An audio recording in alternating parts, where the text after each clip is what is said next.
Welcome back to the Loud Little Ducky.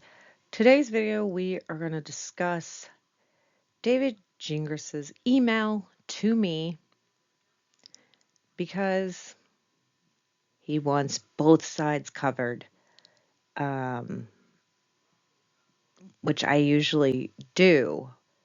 But he asked me not to on this, and I thought about, okay, I will be a decent human being. Well, then he wants to call me out for not sharing it. So here's the rest of it. If you haven't seen the video where I go over the receipts for it, I will have that video linked in the description box below or maybe in the little eyelet on this video. So this is after I sent emails prior to when he copyright struck one of my videos for using one of his workout selfies. And so, I reached out to him and asked him if he could remove the copyright strike. Um, I can just change the thumbnail and not use it. He could have also just copyright claimed me and not struck me. There were ways to go about it. And then he says that he makes a video and a blog post about me on his law practice website where he says I didn't reach out to it and that I'm lying and blocking the truth and such like that. I wasn't lying. I did reach out to him. I made sure I forwarded the messages from the original day so he could see that, yes, I in fact did try to contact him. I just missed a letter um, in the email. So I finally messaged him at the correct email, forwarding him the original message so he hadn't seen my email prior because I did send it to the wrong one. And I explained all that and everything like that. And this is his response to me. And then I will also show you my response after this because I don't know if I shared that in the last video. And then from these communications, he has never emailed me again. He just writes blog posts and put me in filings, associating me with conspiracies to do things to people, which are not true either. So, on Saturday, September 13th at 3:03 p.m., David Gingras says, "Sarah, thanks for the email. I'm sorry about the confusion. A lot of people misspell my name, and thus it's not terribly unusual for emails to get lost. I had a judge's clerk make the same mistake recently." Okay. As for your video, you were right. This really isn't about the thumbnail. See, it wasn't about the thumbnail picture. That is just all that he had to go after me for. And so I don't have a problem changing the thumbnail picture out because that's not important to me. I also don't make any money um, from a thumbnail or anything like that. It had nothing to do with what I was covering or reporting. I was reporting on things that had to do with him. And just like the news, when they report on somebody, a lot of times they show a picture of that person. It was 1 minute of a 2-hour video. If he would have I would have removed the thumbnail. But as I suggested to him in my email to him originally, I don't think this is about a thumbnail. Because if it was truly about the thumbnail, he would allow me to put my video back up. but it wasn't. He used the thumbnail as a ruse to get things that he doesn't like said about him down or that he considers a lie, even though it Omar didn't lie. So, this isn't really about the thumbnail. The much bigger problem is that Omar lied to the court. Making matters worse, you took his pleadings and made a 2-hour video in which you repeated his lies. No, I made a 2-hour video reading a court filing. That's it. I'm not vouching for necessarily anybody when I read these. I am just reading them and reacting to them. That's it. And this is before he writes his opposition or declaration to intervene, because he tries to prove this to me before Gingras's court filings to oppose his disqualification had been posted. That's not okay with me. And since you didn't have the courtesy to reach out to me before you posted your video, I didn't feel the need to act any differently with you. See? No, I don't have to reach out. I read the filing the same way I read his filings. I don't reach out to the people that his filings are about to verify it. I just say, this is what's in the court file. This is what's in the public record. He says, despite what you may think, I am always willing to talk to people in a friendly and respectful manner. I've had tons and tons of friendly chats with JFC folks. I would even say I consider some of them friends now. Be careful if you are consi- talking to him as a friend. I'm guessing that's these people that are so-called friends. Because anybody that believes in Maricini and Eckerd and Gillespie, I don't think would be his friend. You're not genuine and you're being fake, whoever you are. And so I just say be careful because he's a deceptive, disingenuous tool. The bottom line is that I am still a First Amendment lawyer at heart. I respect your right and everyone else's right to speak freely on issues that you feel are important. I have no problem with that, except for you didn't like what I was saying, so you copyright struck me for a thumbnail photo of you because you didn't like my words that you can't copyright strike. This is why you have never heard from me before. No, I thought it was because you didn't know who I was. I know I can't stop JFC from speaking their minds, and I would never try to silence anyone from exercising their right to free speech. That's a losing battle, so I would not even bother trying, except you have tried to silence people from exercising their right to free speech. You've done it to Lauren. I'm sure you've done it to others. So don't come over here saying that you don't try to silence people, because you do when you threaten them of financial stuff, or because, you know, that it's going to cost them money to go after you, or that you're going to be so vindictive you're going to do something else and retaliate against them. When all we're doing is speaking about a case and reading public documents, we're talking about somebody who we don't believe. We pick a side in every case that we cover, whether it's an innocent or guilty, whether it's liable or not liable, whether it's a disgusting pig or an upstanding police officer. You pick a side, especially when it comes to court.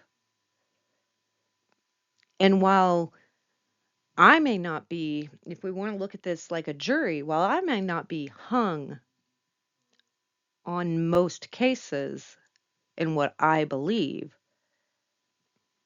you can use the entire internet or everybody that follows a particular case and look at them like a jury, and maybe you would have a hung jury because some people believe one side and some people believe another side. But here in the Owens case, you don't have a hung jury with the internet. Nobody that has looked at this case believes that Laura is innocent in anything she's done to these men. She is guilty beyond a reasonable doubt in the things that she's done with these men. And that will happen to her in criminal court. That will be the jury's verdict in her criminal trial. Because nobody is out here fighting for Laura except for you. And I get that maybe you feel bad because she doesn't have anybody on her side except for her parents or people that don't know the entire story and are just going off of what she says and not looking at everything. But it is not a reason to attack people for no damn reason. So fuck off with you saying you don't try to silence anybody. He says, but lies are different. Statements that are false and defamatory are not protected speech. But you want to say defamatory things about me. You want to say defamatory things about Lauren and Omar and false statements about them. Those aren't protected speech, but guess what you're doing? You're out here doing it on your blog and in court filings.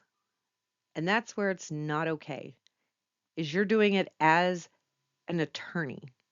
You're not doing it as simple David Gingras, because if you were, it would just be on regular platforms not associated with your business as an attorney. But when you put it on your law practices website or in court filings, you're doing it as an attorney.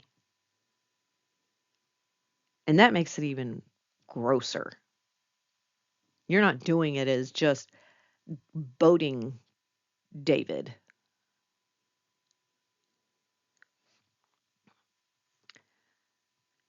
Literally, they are not protected by the First Amendment at all. Lies are cancer that tries to kill truth. Thank you for your quote. We enjoy quotes over here. Yeah, and you don't tell the truth. That's why he says that's why I hate them. That's why he hates lies.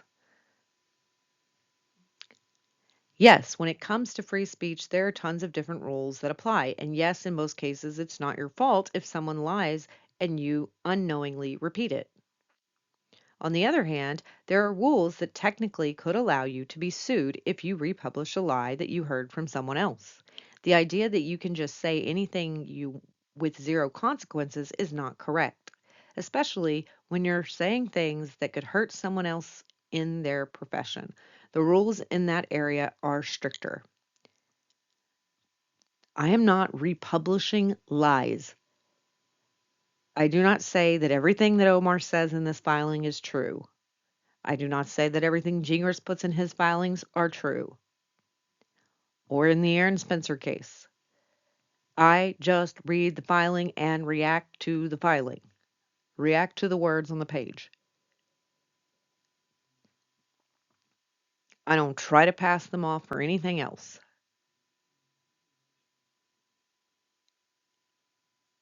And if you don't like things being said that could hurt your profession, then stop being a douche canoe. because the only person hurting your profession is you, your actions, the way you behave. The basic idea is there are limits and lines that should not be crossed. For Omar to lie to the court was inexcusable. You will see what I mean when you get the stuff I filed last week. So he had filed it, never mind. We just hadn't seen it yet. This was his fault, not yours. But you are coming after me, a channel who is not monetized, who doesn't even have 1,000 followers at this point, because I'm a little girl. I'm a little channel. I'm just a little guy. Let's go after the little guys. Because surely she can't do anything about anything.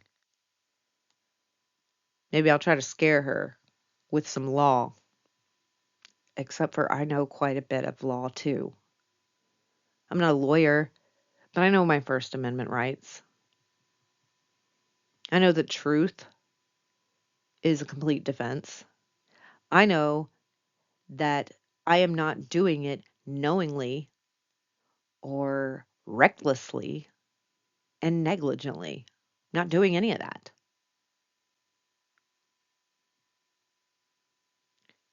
So while you can say, oh, she used a photo of me. Yeah, I did. I don't deny that I did. But it wasn't about your photo.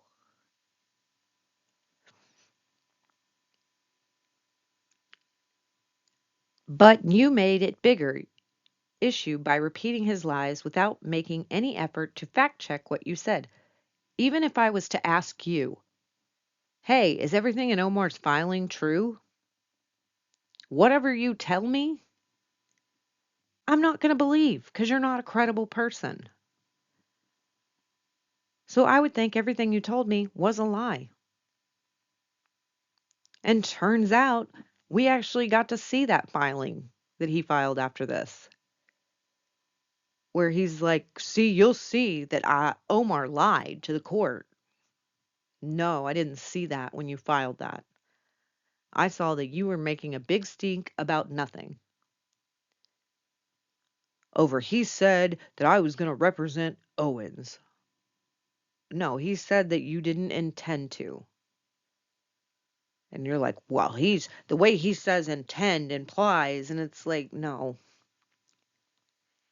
He said the things. He just used different words than you used, and then you tried to twist words and twist meanings into something that they're not. And I get that lawyering is about being creative and being able to use words and statements and things that people say to your advantage, and you can twist a lot of things to fit your narrative. But that's what I saw in your filing was you twisting a narrative. Nobody that read that thought that you caught Omar in any lie. Nobody. So you didn't prove anything with your little filing that you made after this email. I'm sure you would not appreciate someone else spreading malicious lies about you. No, I don't appreciate it. But you've made sure that you're the person who spreads malicious lies about you because you have malicious intentions when you go and do this stuff. You have malicious intentions when you dox somebody. So yes, that is the bigger problem. Look, I am absolutely not threatening you in any way. Why do you have to tell me that you're not threatening me? Like, that's why do you have to tell me you're not threatening me? Wouldn't you just not threaten me? Why do you have to say the thing? It's not worth my time to go after a person like yourself. Keep making videos, and I promise you won't hear anything from me. Just don't use my photo unless it's fair use. And try not spreading false information. I'm not spreading false information. I'm reporting on a case. And as part of that, maybe you could reach out to the person you want to talk to about to fact check before making allegations against them. I didn't make any allegations against you.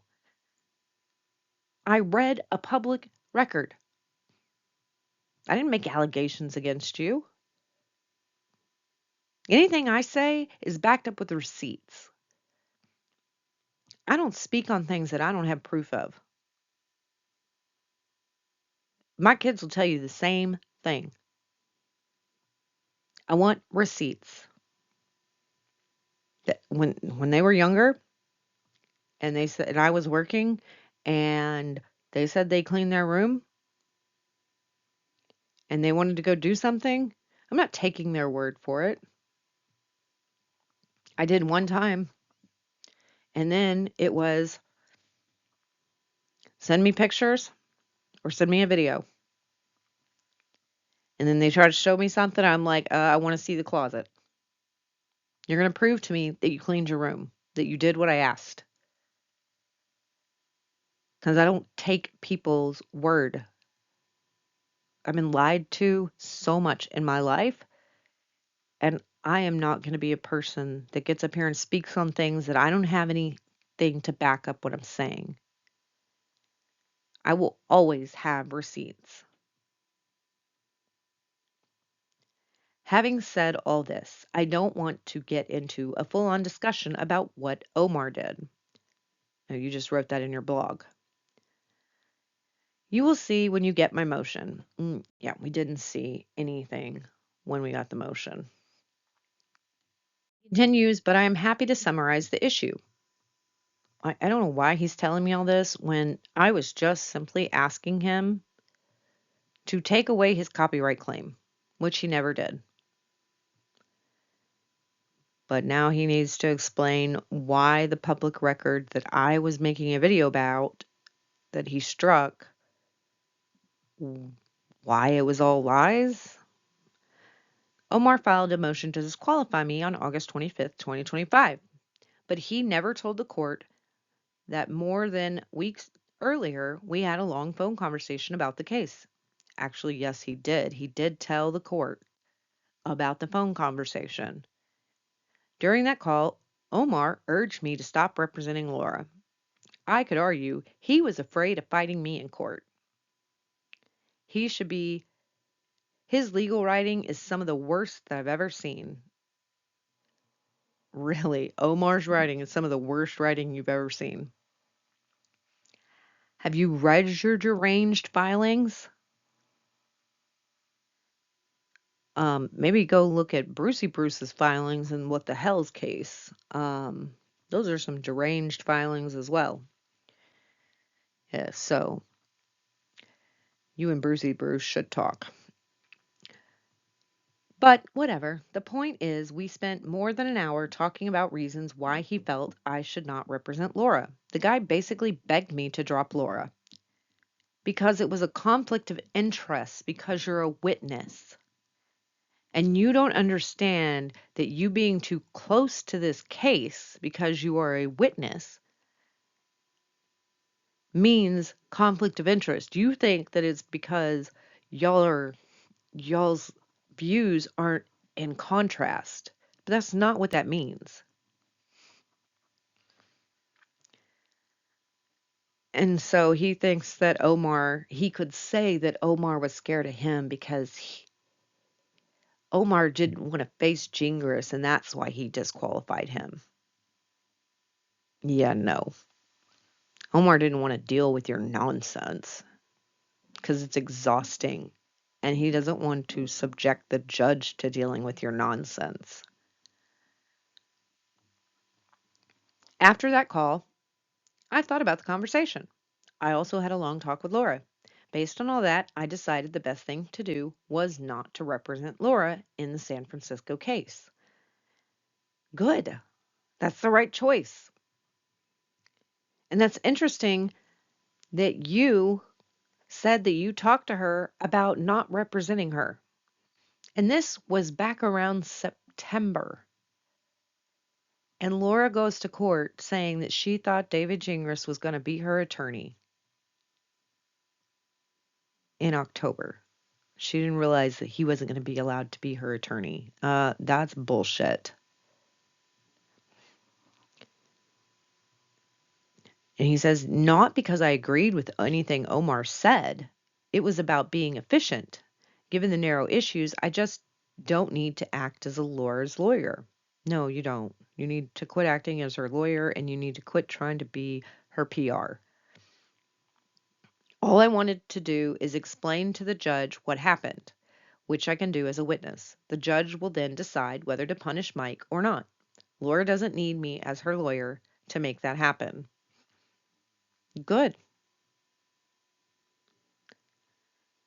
I mean, it's not going to happen. Laura wants is not happening. He says, I called Omar and told him that I was 100% clear. I confirmed I was out of as Laura's attorney. Not that I was maybe out or I was still thinking about it. I told him the decision was final and I was done, period. Yeah, that's not exactly what your email said to him.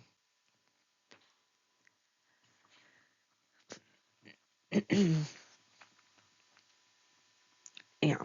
Yeah, you said that you're not representing her in the Maricini case, which is the same thing as you're not intending to represent her. Same thing, just different words. Omar then emailed me and asked me to confirm in writing that I was no longer representing Laura. Of course, I sent him that email and I was clear. I no longer represent Laura in the Maricini DVRO matter. I could not have been any clearer. Y- yeah, it said you weren't. 3 days later, Omar filed his motion to disqualify, even though he knew I had already removed myself from the case. He argued I had a current conflict of interest, but he knew that was a lie. A lawyer can't have a conflict with a person you don't represent. Well, like the judge said, Omar's motion was premature, but he was trying to cover his base to avoid shenanigans with you. And he just wanted it on the court record as well as his own personal knowledge of it.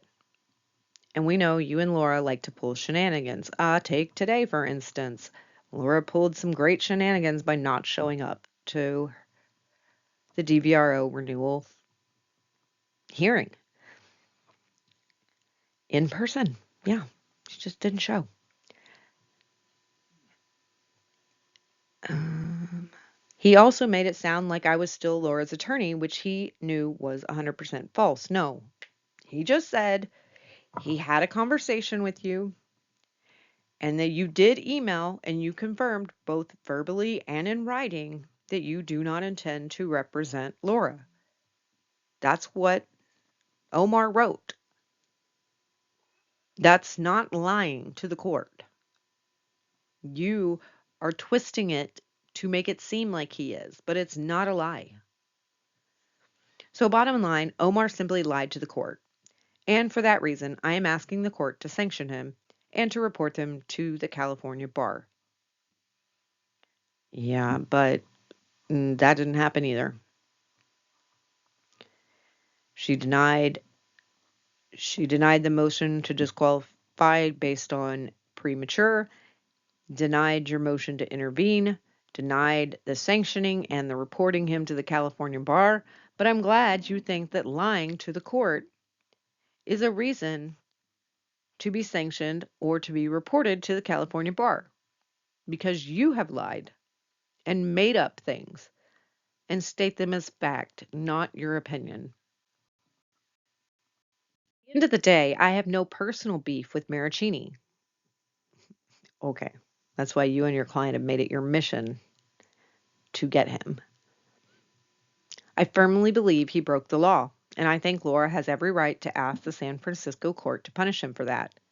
Even if Omar or everything else Omar claims is true, even if Laura somehow lied to San Francisco court and never should have gotten the DVRO in the first place, which I have no knowledge of. Yeah, it's before my time. A court order is still a court order.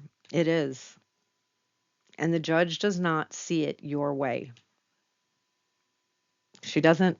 Nobody does. Like, y'all are the only two people that see it that way. because any attorney knows that somebody with a restraining order is allowed to show up to court with a subpoena. Because then it would be like you could accuse anybody of anything, and as long as you have a restraining order, they can't come and try to fight the battle against you. You can't just simply ignore a court order just because you don't think it was correctly issued. Okay, well, Mike had a subpoena, which he thought was court ordered. And whether it was from Woodnick or from the court, Mike doesn't know the difference. He's just like, okay, I have a subpoena to show up in court. He thinks that's a court order. And so he goes. And so he couldn't ignore Arizona's court. He didn't ignore he didn't ignore a court order. He has stayed away from her. You would also think that Laura should have showed up today and followed a court order, even though she didn't think it was correctly issued. If that is what Mike thought, his choice was not to simply ignore the court's order. He should have asked the court to vacate it at any time. He never did. Instead, he simply ignored the order, and as a lawyer and an officer of the courts in both Arizona and California, I am not okay with that. I have to comply with the orders and laws whether I agree with them or not. That's funny because you don't agree. You do not comply with the law and the orders. The same rules apply to Mike and everyone else, or at least it should. Maybe you should follow the law about no drinking and driving. Anyway, let's see what a California judge thinks about all this. She's going to think it's a bunch of bullshit. P.S. I'm sure you don't care about remaining on my good side, which is fine. It's not like you're on my side anyways. I'm I I tried to give you the benefit of the doubt in the beginning. I tried so hard. And also, when you are right about things, I will say he's right about here or this is correct. When Gingras has valid points, I give him props for it because I call it like it is. He says, "But I will ask you politely and respectfully, please do not make a video where you sit and read this email." So he did not want me to make a video about reading this email. I respected his wishes. And then he wants to be like, well, she does it. She didn't even read the email. Or she made a video, or maybe she didn't, and because she doesn't share both sides. So here's both sides. I shared my receipts, and now I'm sharing the email. And I wasn't going to until you tried to say something about it. Nothing in here is private, but JFC keeps saying that I am desperate for more attention. Surprise, that's just another lie. Really? Because you keep doing things to bring attention to yourself. I wish people would stop talking about this crap. They're talking about a public court case. I wish everyone would just move on. Leave Laura alone. Leave me alone. Stop talking about me, and I'll stop talking about you. Stop doing stupid shit. Stop breaking the law. Tell Laura to stop doing stupid shit and breaking the law. Because nobody would be talking about this had she not done what she has done. Had she not tried to go to the media and blast this to make everybody else think that oh, poor Laura, pity this woman, look at everything she's been through. Stop doing stupid shit, drawing attention to yourself, and we won't have anything to talk about. A lot of us have tried to move on as well. People cover other cases other than yours, but when y'all do stupid shit after stupid shit, we have to cover it. We don't have to. We do cover it because it's part of the story. So as soon as y'all stop doing things, we will be happy to stop talking about you. Because that's my goal. I'd prefer that you keep this discussion private, so he tells me twice. Please keep this private. Do not sit and read this email on a video. Let's try to turn the temperature down, not up. And then you say that after the shit you filed in court, where you were deranged and making so many accusations towards people and acting crazy to where you thought people would think that you were paranoid or delusional, which to me you are. I think it's because of the drinking. I don't know that for sure. That's just my opinion. But you tell us to turn the temperature down and not up when you continue to pull the bullshit that you do. Then here's part of his motion for sanctions that he had filed. So he just sends me the little snippet of Omar saying, David, do you mind sending me a quick email to verify in writing that you're not going to represent Laura? And that he sent that on Thursday, August 21st, 2025. So, and he says that he told him unequivocally that he no longer represents Owens and that he would not appear as her counsel in any further proceedings. Later the same day, Mr. Serrato sent an email requesting verification on that point. So that's the email that he sent. And so here's the picture of this part of the motion for sanctions. He's later the same day, undersigned counsel responded to Mr. Serrato via email and stated, yes, this confirms, as we discussed on the phone today, I am not going to represent Laura any further in the Maricini matter in San Francisco. I don't know why you're quoting that, because that's not what you said here. Not in this email, so I don't know why it's a quote. The next day, because it was unclear whether the first message was successfully sent, a second shorter follow-up message was sent repeating the same thing. As we discussed on the phone yesterday, I no longer represent Laura in the Maricini DVRO matter. Emphasis added. And he sent that on Friday, so the next day after Omar asked him at 7:54 a.m. As we discussed on the phone yesterday, I no longer represent Laura in the Maricini DVRO matter. Yep, he's not intending to represent her. He's not representing her. I don't see how that's a lie, but whatever. And then, of course, that is. Then, this is his signature page, which I found interesting, or signature to the email. And his Twitter is listed on as a thing on his law practice um, signings, which is interesting because because that is your official business, public business Twitter?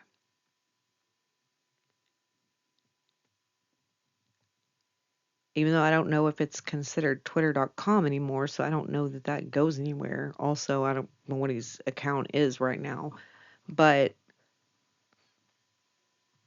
so it's a picture that was put out to the public on a place that you advertise with your law office. So is it your law office's webpage? Your law office Twitter page? A public business? So it's not like your personal Twitter page. It's your Twitter page as an attorney. I don't know if that makes a difference in copyright stuff. It could very well, but it is what it is. So when I got it, I messaged right back September 13, 2025 at 3:17 p.m. I am reading a court document.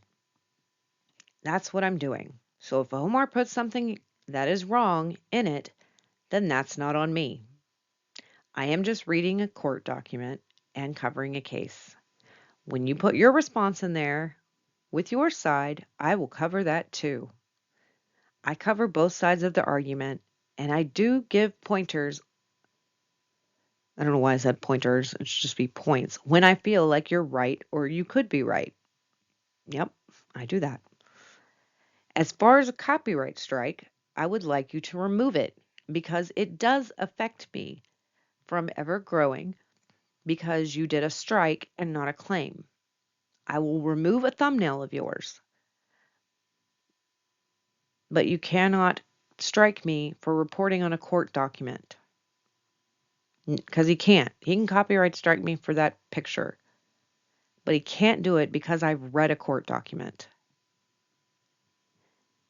It takes me 2 hours to read documents with that amount of stuff. I had to break it up into two parts as well because I want to cover everything that I have. It's also why I also can put in the signature page and the service so that you have the full document. Whatever I have is what I put out. And is it useless? Does anybody care about that page? No, but it's the full filing. You calling me a liar, though, is not okay. You always jump to everybody is a liar. You think everybody who thinks differently than you is in a cult or they're not free thinking. And yes, I did say here is a way you can support me if I have to fight this because I am not a billionaire. That was in regards to his comment about me asking for money if if I have to fight this because I don't have the money to fight David Gingras in court if he wants to try to take me to court over his selfie picture. And then I signed Loud Little Ducky. Never heard anything from him again. And I, like David, thought it was water under the bridge until I saw a court filing that had that very same thumbnail that he struck me for in the court filing, grouping me with Omar and other people in a conspiracy to do things on behalf of Omar to Laura. No, that's not true. And you shouldn't be able to just say that as if it is true. But you did. So that is the email and my response to Gingras. So there is both sides.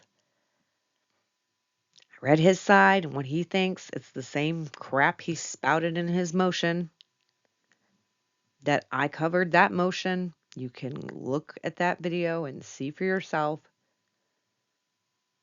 I put the video of the disqualification. So Omar and Mike's side, I have their side up too. I have all the sides up. And now you have both sides of this email thing. Even though he asked me twice to keep it private and I was being respectful. I wasn't going to be vengeful until he wrote his latest blog post doxing me and saying a bunch of shit about me. I am not a nice person. I'm mean. I'm unkind. Whatever else he said. So, I mean, we're not really ending with a quote necessarily. I mean, we can take it as a quote, though, right?